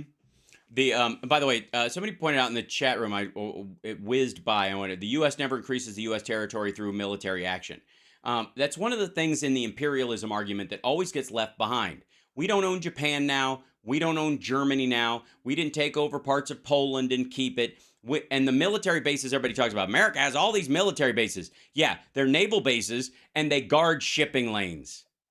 They're anti-piracy. It's Bretton Woods, largely. We have strategic reasons for it. No. We have strategic reasons for, I would say, 24 of them. But the rest we of have, them... enormous military holdings in Germany. We have Okinawa. We have Korea. We got tons of, but we're there by permission. Right. We're there. There is not a single base that is was seized there territory. by military force. That was, is there currently by military force. And the last piece of territory that we annexed, what was that? Was it the Alamo? Well, was it what did we get in the Spanish American? Well, we kind of got the Philippines, but that's the 19th century, and we let the Philippines go. Yeah. Hawaii. I mean, what Hawaii? I mean, we didn't seize Hawaii though. What was the last thing? We didn't seize Hawaii. I mean, what was it? Yeah. No, it's just. I mean, we are kind of splitting hairs. Guantanamo Bay. Some people are saying Guantanamo Bay kind of close, but Guantanamo in Cuba, but I think in the Spanish American. Yeah, but that's been 19th century. Yeah, that's 1880 or something. Was the Spanish American. Yeah, exactly. 1890. Right. No, and we that didn't. At the end of the First World War, we did not, take part of Flanders. Even in the Korean War, we didn't occupy. We were there as part of a peacekeeping force, but we didn't per se occupy Korea. We didn't put up, it's been a long time since we've done anything of that nature, and we've learned ourselves that it's not in our interest. We may have bases around the world, but they're by agreements. Right. I mean, look at. Okay, here's a great example. Here's a good example. Turkey. Yeah. Okay, we have one of our major air bases in Turkey, and we have huge issues with Turkey. And there have been moments where things have gotten so dicey that the Turks have said potentially they were gonna kick us out. Okinawa, another example that there are protests about Okinawa all the time, but at the end of the day, the government in Tokyo says Okinawa can stay. In Seoul, our bases can stay because in Korea, the bases can stay because Seoul says so. We didn't annex it. We didn't grab it by force. Right. It's not empire like what the Russians are trying to do when it comes to Ukraine. It's not a fair equation. It's not the same. And by the way, Turkey, while Turkey's a mess right now. I think it's like 116% inflation. Their currency is crap right now. It's pretty terrible. The irony that Erdogan got back in, and he hasn't learned a single lesson about his economic policy, which is just garbage, is sort of shockingly hysterical. But curiously, while Turkey is supposedly leaning towards Russia and away from the West and blah blah blah, they just sent peacekeeping troops to Kosovo through the UN by UN request. That's right. So the idea that they're somehow like it's like France when France had when Macron had his hand clasping with Xi Jinping and everybody's like, we've lost France to China. And never mind the fact that he practically made out with Trump and made Trump very uncomfortable. And basically that's Macron's style, is that he goes up and he just like, yeah, we're buddies. You and I, man, we're you and me together, no matter who it is. And they're like, I guess we are kind of whatever. Trump bought it for a while. He thought the dude was in love with him. And Xi Jinping in the world of, face in Chinese culture, that's one of the ways you get on their good side. And he's very effective at that stuff. Didn't change policy. They're still supporting Ukraine. They're still part of the EU. They're not bucking around. They're not going to join the BRICS and add an F to it. It's silly. Macron has been the French policy has been very interesting and a little inscrutable, but at the same time, as you say, the policy has remained solid. It's just his public statements that have been and I mean, even now, just within the last 36 hours, I want to say.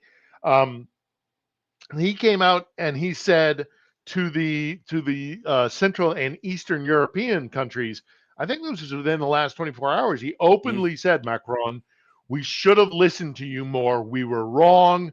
Russia is an aggressor. And we should have listened to Poland. We should have listened to the Baltics. He said, I was wrong. I should have listened to you guys more. Which, for a head of state to do that is a pretty huge, gutsy thing to do. We've seen Schultz just today. Schultz, oh my goodness, there was this speech that Schultz gave. I don't know if you saw it, but he's at some sort of rally, and people are abusing him. They're booing him. They're being very aggressive about what is it? War, violence with weapon, or violence. I'm going to butcher the phraseology that they use, but basically the crowd was was arguing with Schultz about Germany's military peace without support weapons for Ukraine. is what they said. Yeah. Peace without weapons. That's right. Peace without weapons was what they were chanting at him. And Schultz, amazingly, especially for him, instead of like backing down, he aggressively went at them and said, no, you don't understand. Russia's the aggressor. Russia's the one using violence. What we need is peace with weapons. We need to get peace. And it's, again, what I was just mentioning is this argument that we are not pursuing peace because we are supplying Ukraine with weapons, or we are not pursuing one peace plan or another peace plan. The point that a lot in the West have come to the realization of, and I wholeheartedly agree with it, is that the only way to gain peace is through victory. You need to beat the Russians. There has to be a military defeat in eastern Ukraine, and it has to send them packing back to Moscow and dissuade them of ever coming and trying this again.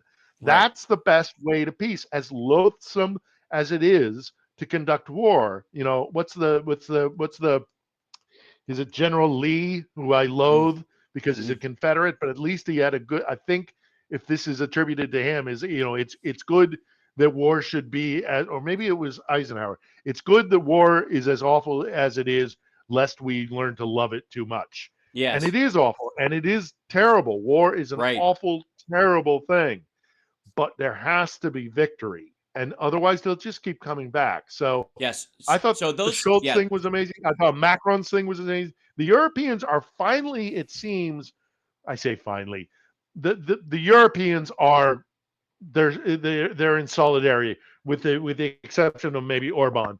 They really have realized, they've come to the realization that Russia is an honest to goodness threat, and the only way you deal with a bully is you stand up to him, and that's what. Well, it wouldn't hurt. It doesn't hurt at all that, by the way, that on their regular television shows they talk about nuking Berlin.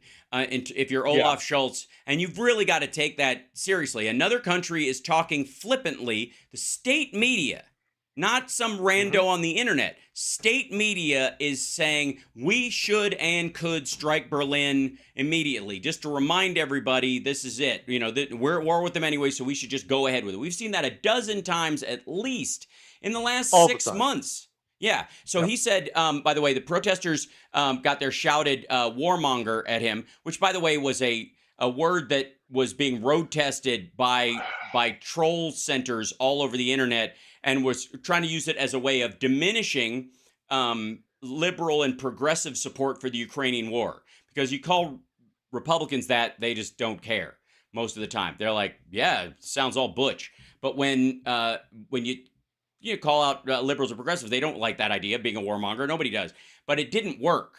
So it sort of retreated back to Europe. It has more impact over there, but it hasn't really gained any ground by anything. And this is another example of it not working. They said you have to create peace without weapons, which is like the person defending themselves should disarm and just stand there and be shot in the name of peace. It's very weird. During Scholz's piece on June 2nd, Scholz shouted back, telling the disruptors that Russian President Vladimir Putin is the true warmonger, and if they had any sense, they would be shouting at him. He also made clear that he sees no alternative supporting Ukraine, not just in principle, but also with weapons, given Russia's full-scale invasion. That's right. He's right. That's as clear as you get.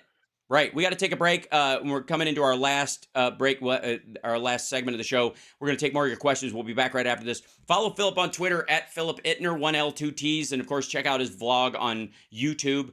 Just look up Philip Ittner by the same name on YouTube. You will find it. We'll be back right after this.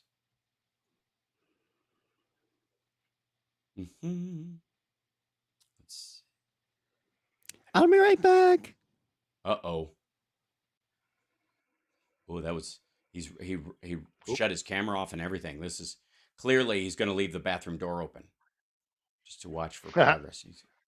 Which means I've got to turn on audio over here, which will create a bit of a slapback. Oh, by the way, I'll shoot you. I'm getting really close to launching my website. I'll send you a link. I'll send you a link, and you take a quick look before I actually go public with it. Totally. Just to get some input.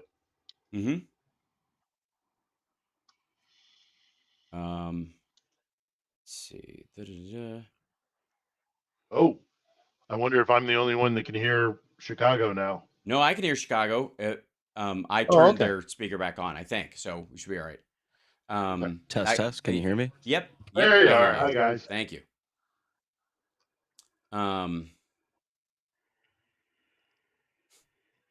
Weird. Let's see. Yeah.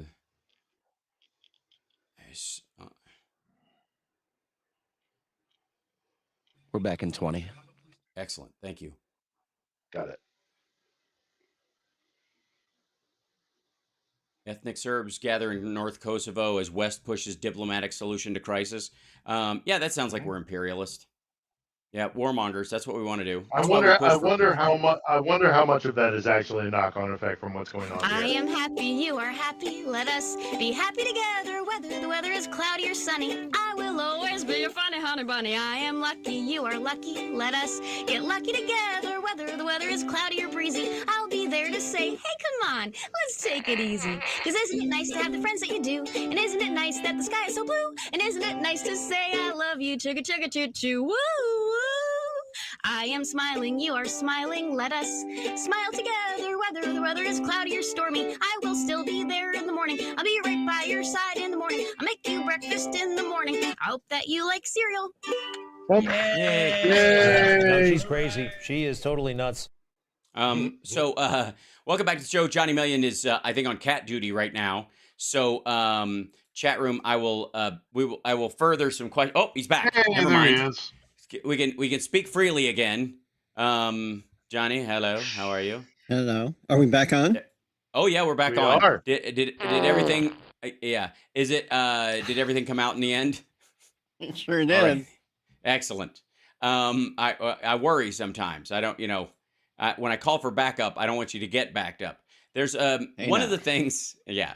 Come on. We got to lighten the mood. Just because words are used to lighten a subject does not mean the subject is taken lightly. Understand that. That is the creed.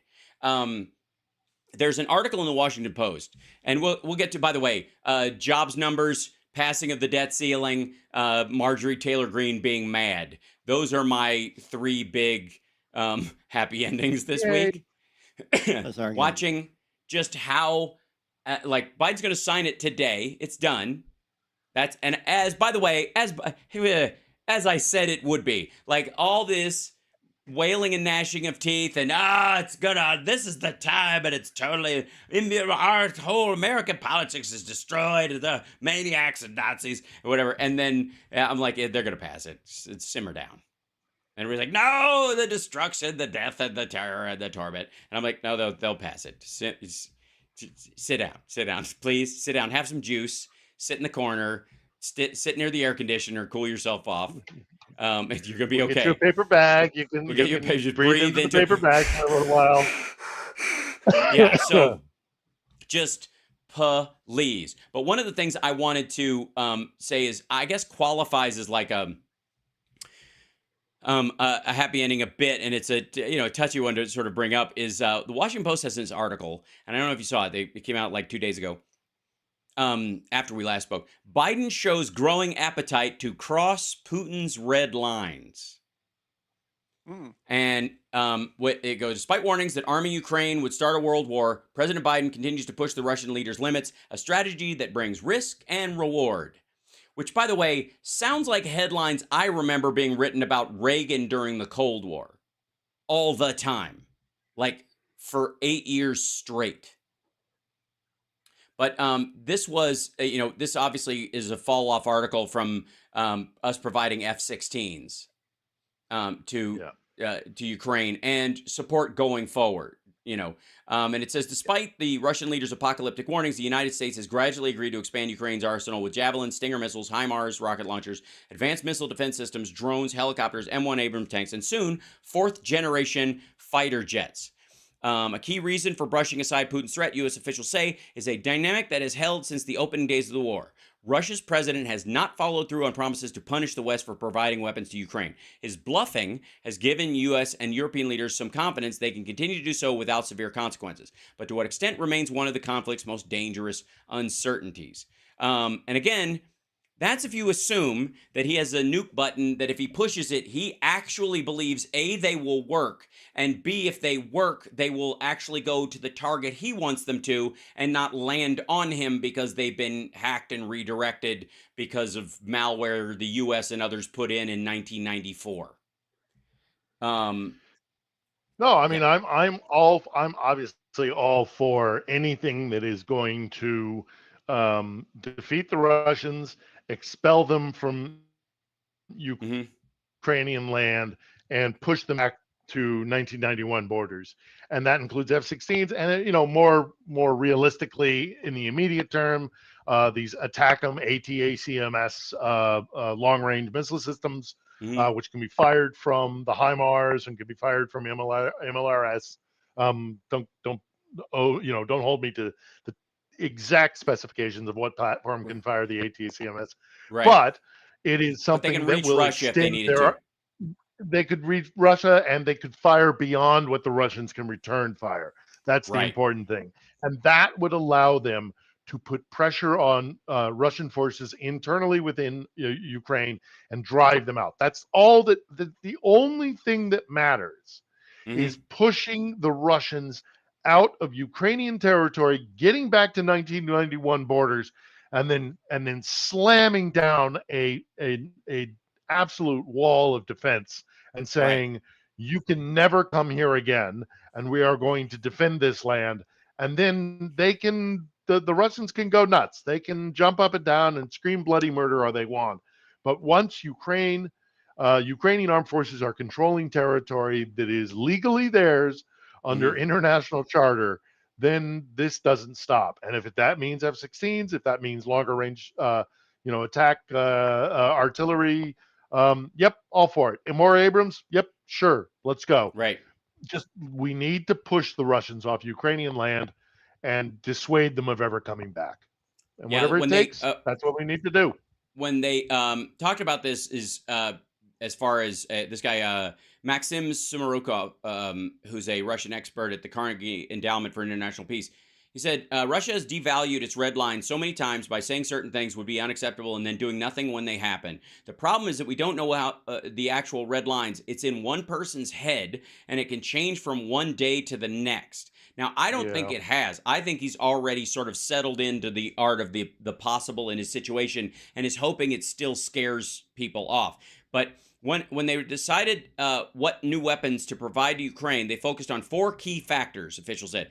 Do they need it? Can they use it? Do we have it? And what is the Russian response going to be? The fourth one ultimately turns out to be much ado about nothing, mostly. Yeah. I mean, how many times have we seen, like, when the Russians blew up their own pipeline, that was going to be the big trigger point. There have been, even the delivery of HIMARS was going to be, oh, they're going to use tactical nukes. This is all done. Just delivering the things.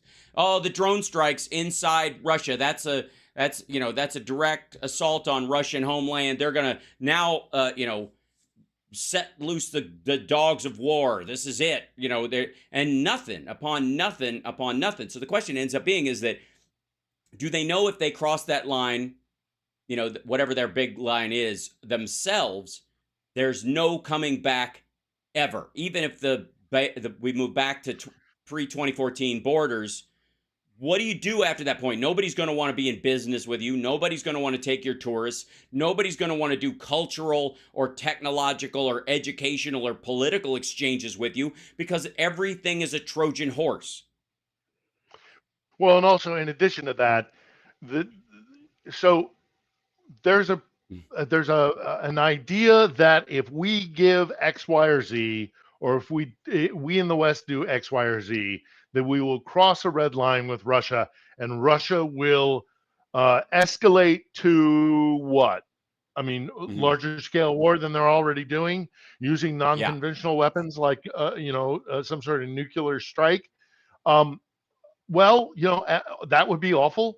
We don't know if that red line even exists anymore, but also Russia is in a no-win situation with that, because if we do cross one of their red lines, presupposing that those things even exist anymore, and Russia retaliates with some massive escalation, whether that's conventional weapons or not, what happens the day after that? Because they know that if they go into an open conflict with the West, and that's NATO as a whole, they don't stand a chance. They can't win in Ukraine, albeit with NATO supplying Ukraine with a huge amount of weaponry. That's fine, but they're not winning here. What happens when they actually go into open conflict with the entire alliance, which is what will happen the day after they go to some crazy escalation. They have painted themselves into a corner. They have gone into a military adventure that they cannot maintain, and they cannot win. They cannot escalate, because if they escalate, they will be crushed like a bug, and they know it. So the only logical thing for them to do is go home. Just go home. But they can't for a variety of other reasons. But and mainly because, and the big fear that comes from it, a lot of people worry about this kind of Jonestown end times idea, that this will be the moment where Vladimir Putin just decides to go out with a bang, and he's Martin Sheen in the dead zone. Take y'all down with me. Right. And the reality is that we are in the same way that we're lucky that January 6th was run by morons, we are very lucky that Russia itself is a hedonistic empire, that the goal of those places, of the people running things, is not some sort of racial or ideological purity that goes back to like Stalinism or Nazism, but their own creature comfort, yachts and hookers and drugs and vodka and glitzy and glamorous houses, in rich suburbs of, major countries all over the world, the places with real culture that they go visit when they're, tired of BSing themselves. Those folks don't want to die the way Hitler would have, or the way, Jonestown goes. It's a different set of people. And we're very lucky that the oligarchs around him, and this is one of the reasons why I think we can predict there might be some blowback, no pun intended, if he did decide to go out big, is because these folks would want to stop him before your villa at Lake Como that you're still hoping you can reacquire at some point isn't going to be that great if it's irradiated. Right. So and your kids are there, and your third wife is there, and all that kind of stuff, and and you're never going to see your boat again, and you've got all this money buried out in the world, and if currency becomes worthless, then what are you? It's like all of these guys, especially the really rich ones, what do they have as their point of worth if the entire world economy fails because we fall into a nuclear, post-apocalyptic wasteland? They're not going to win any leg wrestling contests or survive The Walking Dead. These guys are doomed, and they know it, and they don't want to go out. I think that's the one lesson. And the last thing I'll say about this, just quickly as we break, we go to break here, or we go to the end here. Ultimately, that is their responsibility. Yes. Even if we were to provide S-16s or these long-range artillery system, we're giving defensive weapons. If Russia decides to pull the trigger, it's still their finger on the trigger, and they're responsible. It's not a response to us. It's something they're doing for their own reasons. I agree. And I want to thank you for being on the show. Stay safe. We will talk to you again on guys. Wednesday. And Johnny Million, it's Johnny Million on Twitch, twitch.tv/it's Johnny Million, and also on YouTube. Subscribe and also help us out. Patreon.com/HalSparks and the Venmos and all that kind of stuff. Bless you guys for that. Thank you for the super chats. Thank you for the support. Thank you, Chicago. We'll see you guys next time. Cheers. Bye-bye, all. Yeah.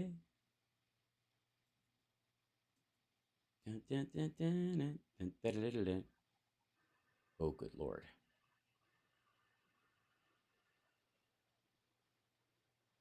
We're doing, it's so good.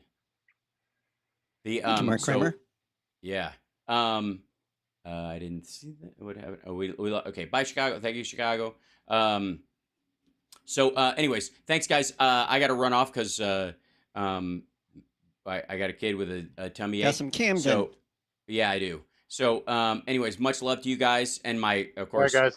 Chud had a rough morning too. I was juggling a lot this morning. It was a good time. I'm sorry to hear that. My love to Chud. Thanks. Yeah, she's. Right. Yeah, I know Camden will be okay. Hanging in there. Yeah, it'll be all right. Yeah, she's holding on. So Okay. Thanks, Phil. Appreciate it. Thank you, Johnny Million. Love you guys. Take care of yourself. See you later. Bye. All right. Bye. Bye. And chat room, you guys are awesome. Thank you guys so much. Appreciate the support. Gotta run. And I will see you guys Monday morning, as per always. And have a great weekend. And that's all. I just love you guys. I appreciate it. Just do. So, and I'll keep you guys posted on Chud. I'll post a picture of her today. She's just, it's a rough go. It's a rough go.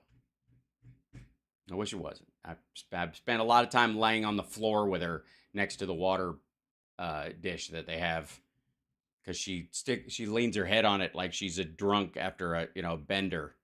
So, anyways, I'll keep you guys posted. Much love. Thank you guys so much. Take care of yourself, and I'll see you on Monday. Subscribe. That helps out. Okay. There, I just don't have it in me to set it but Chud has her thing going on. It's just hard.